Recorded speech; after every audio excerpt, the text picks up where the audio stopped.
네, 우리 경제의 가장 큰 뇌관은 가계빚이라는 이야기를 많이 합니다. 그런데 주요 시중은행의 신용대출이 가파르게 증가한 것으로 나타났습니다. 이른바 빚투 수요가 몰린 영향으로 풀이되는데요. 오늘은 서은숙 상명대학교 경제금융학부 교수와 함께 관련된 내용들 짚어보도록 하겠습니다. 교수님 어서 오십시오. 네, 안녕하세요. 요즘 코스피의 질주가 저는 무서울 정도더라고요. 네. 이렇게 무서우면서 이른바 빚투도 굉장히 열풍인 것 같습니다. 네. 5대 주요 은행의 신용대출 마이너스 통장 잔액이 5년 1개월 만에 최대폭으로 증가했다 그러는데 네. 여기도 연관이 돼 있는 문제겠죠? 그렇죠. 굉장히 좀 우리가 이례적인 수치로 좀 봐요. 지금 현재. 그러니까 정부가 가계대출을 굉장히 제한하고 있는 상태에서 그렇죠. 예. 어떻게 보면 주택담보대출 규모는 굉장히 줄어드는 데 비해서 신용대출하고 지금 우리 마이너스 통장 예. 부분의 잔액이 굉장히 늘어났잖아요. 수치를 한번 보면요. 방금 말씀하신 것처럼 5대 시중은행의 5월 28일 기준 개인 신용대출 잔액이 106조 9,909억이에요. 107조이네요, 그냥. 네, 예. 한 달 새 정확하게 하면은 뭐 한 2조 6,500억 원 정도가 증가한 걸로 보여지는 거죠. 이게 이제 2021년 4월 이후에 5년 1개월 만에 가장 큰 폭입니다. 그다음에 마이너스 통장도 41조 9,300억 정도로 한 달 새에 2조 1,426억 원이 늘었거든요. 예. 그러니까 이것도 이제 2022년 12월 이후에 3년 5개월 만에 가장 최대치다라고 우리가 보거든요. 그러니까 같은 시기에 우리 이렇게 봐야 되잖아요. 어떻게 보면은 이제 마이너스 통장이나 이런 거는 사용 목적이 굉장히 다용도 목적이거든요. 그렇죠. 네. 그러니까 이제 뭐 우리가 흔히 말하는 것처럼 생활 자금으로 쓸 수도 있고, 그다음에 어떻게 보면은 다른 자금으로 쓸 수도 있고, 목적이 굉장히 다양한데 이게 과연 증시의 비투랑 연결되느냐라고 이제 물어볼 수가 있는 거거든요. 네. 근데 하필이면 또 같은 시기에 증시의 신용거래융자 예. 부분이 사상 첫 37조 원을 돌파를 했고요. 그러면서 코스피가 29일 8,500, 그러니까 8,476.15죠 정확하게. 예. 예, 이걸 찍었습니다. 그래서 다시 말하면은 은행의 마이너스 통장과 그다음에 이게 이제 증가하는 폭증하는 거와 증시의 비투 이제 폭증이 같은 시점에 같은 규모로 이제 발생하다 보니까 이게 핵심적인 이제 데이터라고 보는 거고요. 조금 더 자세하게 이제 여러 개의 데이터를 좀 봐야 되는데요. 예. 일단은 대부분 시장에서는 이제 우리가 흔히 말하는 포모 심리 이게 이제 한 달 사이에 가계 자금의 흐름을 좀 바꿔놓은 그러한 특징을 보여주고 있다라고 해석하기도 합니다. 그러니까 일단은 조금 더 분석해 볼 필요는 있지만은 네. 나오는 정황으로 봤을 때는 네. 이렇게 늘어난 대출이 네. 증시로 갔을 가능성이 네, 크다. 크다. 자, 그런데 말씀하신 것처럼 네. 주담대 잔액을 보니까요. 네. 한 달 만에 250억 원 증가하는데 그쳤더라고요. 네, 그렇다면 네. 신용대출 잔액 늘어나는 게 100배나 많이 늘어났다는 뜻이 되는 106배 건데요. 정확하게 늘어났죠. 네. 뭐 주담대 쪽에는 어떤 이슈가 있었길래 이렇게 제자리 걸음입니까? 주담대 대출은 아시다시피 정부가 일단 가계대출 그러니까 주택담보대출 총량을 규제를 했잖아요. 네네. 1.5% 정도로. 그다음에 토지거래 허가 제도도 확대를 했고요. 그렇죠. 네, 그러고 근데 이제 그러다 보니까 그 자금 자체가 그러면 더 대출 가계 부채 우리 흔히 말하는 다른 대출은 늘어나지 않아야 되는데 예. 거기는 막혀 있고. 그러니까 새로운 자금 우회 통로인 신용대출과 마이너스 통장을 통해 가지고 이렇게 대출이 더 늘어나는 상황이 이제 벌어진 거죠. 예. 우회로 늘어났다라고 우리가 일반적으로 얘기를 하죠. 네, 그 돈이 결국은 증시로 네. 갔다라고 해석이 되고요. 그러니까 어떻게 보면은 정부가 얘기하고 있었던 게 우리 이제 머니 무브, 다시 말하면 생산적 금융, 부동산에서 주식시장으로 가는 생산적 금융에 좀 발언하고 굉장히 맥락이 같죠. 근데 이게 너무 단기간에 짧은 시간 동안에 너무 많은 자금이 그쪽으로 이동하다 네. 보니까 그 부분에 대해서 좀 이제 거품론이라든가 아니면 우려 사항들이 지금 제기가 되고 있는 상황이긴 하죠. 대출을 해서 주식을 투자한다면은 그거는 결코 생산적 금융이라고 볼 수가 없는 상황이죠. 네. 자, 그런데 지금 문제라면은 신용대출 금리가 오르고 있다는 점인 네, 것 같아요. 맞습니다. 네. 지금 우리뿐만이 아니라 전 세계적으로 금리가 다 높아지고 있는 상황이잖아요. 네. 신용대출 금리가 어디까지 올라갔습니까? 지금 금리 흐름을 한번 보면요. 5대 은행 신용대출 금리가 5월 29일 기준으로 해서 연 4.16에서 5.85% 등급 구간이에요. 근데 대신에 이 수치는 1등급 기준입니다. 그러니까 제일 좋은 그렇죠. 사람들인가요? 그러니까 이제 신용 상태가 조금 더 낮은 경우에는 더 높은 이제 금리다라고 볼 수가 있고요. 이게 동일한 기준으로 작년 말에 3.84와 5.36 등급이 있거든요. 그 네. 1등급 기준하고 비교하면은 하단도 높아졌고요. 0.32%포인트 정도 높아졌고 상단 부분도 0.49%포인트 동반 상승했어요. 그러니까 인터넷 은행의 마이너스 통장 같은 경우는 지금 현재 연 7%대까지 근접을 하고 있거든요. 연칠이요. 예. 그러니까 이제 우리가 흔히 말하는 것처럼 이제 B2의 성공 공식은 주가의 상승률이 대출 금리보다 높아야 돼요. 예. 정확하게 그렇게 돼야 되잖아요. 이제 이거는 굉장히 단기적인 계산이고요. 과거하고 한번 우리가 비교를 해보면 2021년에 동학개미 광풍이 불었을 때를 우리가 그렇죠. 한번 예. 비교를 해볼 수가 있는데 그때는 기준금리가 0.5%였어요. 돈이 그리고, 많이 풀리는 그런 시기였고요. 그렇죠. 그리고 신용대출 금리도 3~4%대였고요. 예. 그러니까 이제 B2 이자 부담이 그 당시는 굉장히 지금과 비교해 보면은 상대적으로 가벼웠다라고 볼 수가 있죠. 근데 지금은 신용대출 상단 자체가 5.85%, 마이너스 통장은 7%대까지 지금 있는 시장이란 네. 말이에요. 예. 그래서 주가 상승률이 만약에 지금 현재 이 금리 수준을 넘지 못하게 되면은 바로 손실이라는 공식은 예전이나 지금이나 똑같아요. 근데 이제 본질은 같지만 버틸 수 있는 좀 마진이 훨씬 좁아졌다라고 우리가 해석을 할 수가 있는 거죠. 네. 알겠습니다. 지금 수준만 해도 한 달에 원리금이 만만치 않은 수준이 될 수밖에 없는데요. 네. 말씀하신 것처럼 주가 상승률이 대출 금리를 웃돌면 괜찮은데 네. 지금 상황을 봤을 때는 언제 이게 덜컥해도 그렇죠. 이상하지 않은 그런 상황이란 말이죠. 네네. 여기에다가 최근에 보면은 한국은행도 그렇고 네. 연준도 그렇고 금리 인상 이야기가 계속 나옵니다. 네, 맞습니다. 지금 괜찮은 겁니까? 이게 이제 어떻게 보면 5월 28일 그 예. 신현송 신임 한은 총재가 금리 인상을 좀 공식화하는 뉘앙스를 보인 게 좀 그렇죠. 변곡점으로 우리가 해석을 할 수도 있어요. 예. 왜냐하면 일단 기준금리는 2.5%로 우리가 8개월 연속 동결을 하긴 했거든요. 근데 이제 내용을 보면은 금통위원 7명 중에서 2명이 25bp를 올려야 된다. 그러니까 2.5%에서 예, 예. 기준금리를 2.75%로 올리자라는 의견이 나왔고요. 그다음에 점도표라고 해서 앞으로 금리가 어떻게 될 것인지 금통위원들이 이제 찍는 게 있잖아요. 그게 27개 중에서 19개가 현재 금리보다 높은 수준에 찍혔어요. 그러니까 이제 이 앞으로 금리를 이제 우리가 정책적으로 할 때 올릴 수 있다라고 이제 볼 수가 예. 있는 거죠. 그것보다 더 중요한 거는 이제 신임 총재께서 이제 발언을 굉장히 직설적으로 하셨어요. 예, 그때. 네, 그렇죠. 그래서 물가를 보나 성장을 보나 환율을 보나 부동산을 보나, 그러니까 갈 길이 비교적 명확하다. 라고 말을 했단 말이에요. 이게 이제 금리를 인상해야 될 그 분위기가 잡혀 있다라고 네. 얘기했다라고 시장은 해석을 하는 거죠.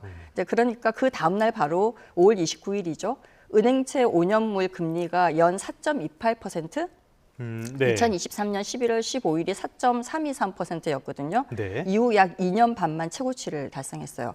이거는 주택담보대출의 근거로 많이 쓰이는 금리잖아요. 그렇죠. 예, 하루 사이에 0.042%포인트가 급등을 했거든요. 방금 말씀하신 것처럼 실제 5대 은행의 고정형 주담대 상단에 영향을 주는 거죠. 이게 이제 이미 7.11%로 3년여 만에 최고치를 지금 찍고 있어요. 그러니까 시장에서는 8%대 진입 가능성도 지금 예측을 좀 하고 있는 상황이거든요. 그러니까 어떻게 보면 시장이 지금 금리 변곡점에 와 있다라고 충분히 해석할 수 있는 데이터다라고 볼 수가 있는 거죠. 알겠습니다. 앞으로 네. 금리가 더 올라갈 가능성도 있으니까요. 네. 지금 많은 분들이 경고를 해주시는 것처럼 네. B2는 조금 자제하실. 금리 부담이 굉장히 예. 높아질 가능성이 커진다라고 봐야 되겠죠. 굉장히 위험한 투자가 될 수 네, 있습니다. 자, 그런데 그런 상황 속에서도 여전히 시장에 대한 기대감은 큰데요. 네. 또 하나 기대감을 주는 게 네. 있는데 젠슨 엔비디아 CEO 네. 이번 주에 한국을 방문할 예정이라고 해요. 네, 네. 지난번에 깐부 회동처럼 또 한 번 주가에 어떤 계기가 되는 것이 아닌가라는 전망도 나오는데 교수님은 네. 어떻게 보고 계십니까? 이번 주는 일단은 젠슨황 위기다라고 네. 우리가 일반적으로 얘기하는데요. 오늘 이제 GTC 타이페이 기조 연설을 시작으로 해서 6월 2일에서 5일 사이에는 컴퓨텍스 2026 일정을 소화하고 난 다음에 네. 아마 한 5일 정도에 한국에 들어와서 우리 흔히 얘기하는 2차 깐부 회동을 하는 게 네. 아니냐라고 이제 시장은 예측을 하고 있는 거죠. 그러니까 거의 이제 작년 10월 에이펙에서 한 이후에 7개월 만에 이제 재방문하는 건데 라인업이 보시면은 그때랑 훨씬 더 확대가 됐어요. 근데 만날 사람들을 예. 생각하고 있는 게 삼성, SK, 현대차, 그 다음에 LG, 네이버까지 좀 예. 확대한 상태거든요. 4대 그룹은 일단 다 들어갔네요. 네, 예. 그래서 이게 어떻게 보면은 이제 그 1차 깐부 회동 이후에 사실 그때 당시에도 뭐 이렇게 14조 원 정도의 그 계약으로 이어지면서 시장이 굉장히 긍정적으로 이제 평가를 한 부분이 그렇죠. 있었잖아요. 예. 방금 말씀하신 것처럼. 그러니까 지금은 이제 1차 깐부 회동이 HBM하고 어떻게 보면은 FPU를 중심으로 한 AI 공급망 구축이 좀 핵심이었어요. 근데 이번 2차 회동은 그 성과를 어떻게 기반으로 해가지고 피지컬 AI 하고 로봇 자율주행, 뭐 전장 AI 플랫폼 뭐 이런 무대로 좀 넓히는 그러한 그 전망이 좀 나오고 있어요. 네. 그래서 1차 데이터 센터 AI가 뭐 1차에선 데이터 센터 AI가 핵심이었으면 2차는 현실 세계를 움직이는 AI 핵심 키워드를 우리가 이걸 피지컬 AI라고 부르거든요. 그래서 우리 뭐 챗GPT처럼 화면 속에서 보는 AI가 아니고 움직이는 AI죠. 로봇, 자율주행, 그다음에 스마트 팩토리 뭐 이러한 물리 세계에서 직접 움직이는 AI에 관한 내용을 얘기할 거다라고 그러니까 지금 지금까지는 채팅창에서 있었던 AI인데 네. 이건 몸이 달린 AI다. 네네. 예. 이제 그러다 보니까 시장이 AI의 수혜 산업이 어떻게 다변화되는지에 대한 좀 초점을 두겠죠. 그러다 보니까 이 이슈가 나오고 난 다음에 LG 이노텍이라던가 아니면은 LG CNC도 상한가로 지금 계속 굉장히 높은 그 주가를 기록을 하고 있고요. 젠슨 황 CEO가 가져올 키워드는 엔비디아는 사실 어떻게 보면 피지컬 AI가 두 가지가 있어요. 하나는 AI 플랫폼인 디지털 트윈 옴니버스가 있고요. 네. 그다음에 로봇 학습 아이직이 있어요. 그래서 한국 기업들이 이를 이제 자동차와 가전과 반도체 공장 이런 데다가 적용시키는 그러한 방안이 좀 집중 논의될 상황이고 결국은 피지컬 AI에 네. 대한 어떤 시장의 좀 예측이 굉장히 커질 가능성이 크다. 그 부분에 대한 또 주식시장의 또 반응을 우리가 또 봐야 되겠죠. 네, 그렇게 알겠습니다. 예측을 할 수가 있을 것 같습니다. 어떤 시장의 반응이 있을지 네. 봐야 되겠는데요. 네네. 자, 지금까지 이야기를 쭉 들어봤을 때는 역시 우리나라는 반도체를 통해서 성장을 하고 네. 있고 주가도 이 반도체만 오르고 있다라고 봐도 네. 무방한 그런 상황인데요. 네. 그러다 보니까 이 중동 전쟁발 악재가 있는데도 1분기의 국내 실질 성장률을 보면은 3.6%가 나왔어요. 네. 굉장히 높은 수준으로 나왔네요. 네, 맞습니다. 굉장히 깜짝 성장률로 우리가 볼 수가 있죠. 그래서 방금 말씀하신 것처럼 3.6%인데 그러니까 전기 대비해서 1.7%가 성장했어요. 네, 그래서 한국은행의 2월 전망치를 2배 가까이 상회했다라고 얘기를 할 수가 있고요. 1분기 기준으로는 2014년에 3.8% 이후에 11년 만에 최고치입니다. 굉장히 높은 거고요. 우리가 지금까지 얘기한 것처럼 이 동력은 명확해요. 반도체하고 IT 부분의 호황으로 우리가 볼 수가 있고요. 이게 어떻게 보면 미국의 데이터 센터의 수요가 폭발하면서 HBM과 메모리 수출 가격이 급등했거든요. 그렇죠. 그게 이제 그대로 GDP에 반영됐다라고 볼 수가 있을 것 같아요. 해외 IB들도 전부 다 한국 성장률 전망치를 상향 조정했어요. 시티 같은 경우는 2.2%에서 2.9%로 그다음에 JP 모간은 2.2%에서 3%까지 올라갈 걸로 지금 하고 있습니다. 네. 자, 그런데요. 말씀하신 것처럼 지금 성장률 수치로 보이는 건 굉장히 좋단 말이죠. 그런데 이 온기가 전반적으로 사회 전반, 경제 전반에 퍼지고 있냐라고 보면은 그거는 전혀 아닌 것 같은 그런 상황입니다. 가계 소득이 월 평균 462만 8천 원, 0.4% 증가하는데 그쳤네요. 이렇게 성장률은 좋게 나왔는데 가계 소득은 고작 0.4% 증가하는데 그쳤다. 이것도 시사점이 많을 것 같아요. 네, 진짜 이게 우리가 고민해야 되는 진짜 문제다라고 볼 수가 있겠죠. 그래서 방금 이제 말씀하신 그 수치처럼 실질 근로소득이 1.7% 감소했잖아요. 네. 이거는 어떻게 보면은 2024년 이후에 동분기 최저 지금 수치이고요. 자영업자의 실질 사업소득도 0.5%에 지금 그치고 있어요. 2023년에 10.9% 하락한 이후에 동분기 최저치라고 볼 수가 있습니다. 이게 양극화가 좀 굉장히 심화됐다라고 얘기를 할 수가 있겠죠. 그러니까 상위 20%의 월소득은 약 한 4.2%가 증가했는데 하위 20%는 2.7% 증가, 물가 상승률 정도 증가하는 데 좀 그쳤다라고 얘기를 좀 할 수가 있고요. 이게 이제 어떻게 보면은 그 일자리 자체하고 연결해서도 보면은 일자리도 1.9%, 그러니까 반도체 제조업 생산이 12.8%가 늘어났단 말이에요. 그럼 일자리도 그 정도 늘어나야 되는 거 아닌가라고 생각할 수 있겠지만 일자리는 1.9%밖에 증가를 안 했어요. 그건 반도체 산업이라는 산업의 특성입니까? 네, 이게 이제 우리 반도체가 우리 경제를 이끌고 있지만 성장의 과실이 어떻게 보면 사회 전반으로 퍼지기에는 굉장히 한계가 있다. 그러니까 이유가 뭐냐면 아시겠지만 반도체는 자본 집약적이에요. 그러니까 아, 사람이 예, 예. 하는 것보다는 공장에서 기계들이 움직이는 게 훨씬 더 큰 거죠. 그죠? 저희가 자료화면 보면 위에서 이렇게 슉슉 움직이는 게 네, 있는데 맞습니다. 다 자동화되어 있는 것들. 네, 예. 그래서 생산 증가율이 일자리 증가율의 약 7배가 일자리 증가율은 거의 없어요. 아, 네, 그러니까 사람보다 장비가 더 많은 일을 하는 구조다 예. 보니까 반도체 호황의 또 수요처 자체는 미국이잖아요. 우리나라가 그렇죠. 아니고. 예. 우리가 일반적으로 자동차 산업하고 한번 비교를 해보면은 이거는 국내 협력사 생태계가 굉장히 넓거든요. 그래서 이 부분의 고용 창출 효과는 굉장히 커요. 이제 거기랑 예. 비교해 보면은 구조적으로는 굉장히 다르다는 거죠.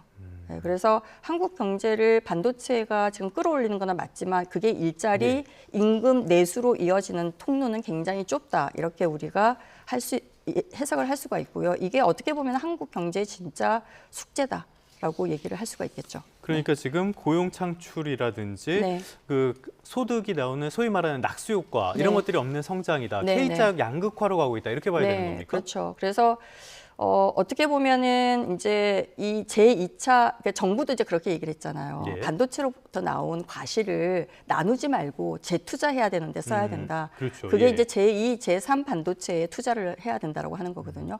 근데 제2, 제3 반도체가 아직 어디까지인지 우리가 정확하게 정의를 좀 못하고 있는 상태예요. 그러니까 뭐 로봇이나 아니면은 바이오나 뭐 이런 항목들을 얘기하고 있는데 정확하게 어디로 투자할 것인지에 대한 고민은 여전히 진행 중인 것 같습니다. 이제 그 부분에 대한 것이 빨리 좀 확정되는 게 중요하다라고 생각이 듭니다. 반도체 다음에 우리는 대체 무엇을 먹고 네. 살아야 되느냐. 네. 지금 굉장히 큰 고민을 해야 될 때인 것 같습니다. 네. 오늘은 서은숙 상명대학교 경제금융학부 교수와 함께했습니다. 오늘 말씀 고맙습니다. 네, 감사합니다.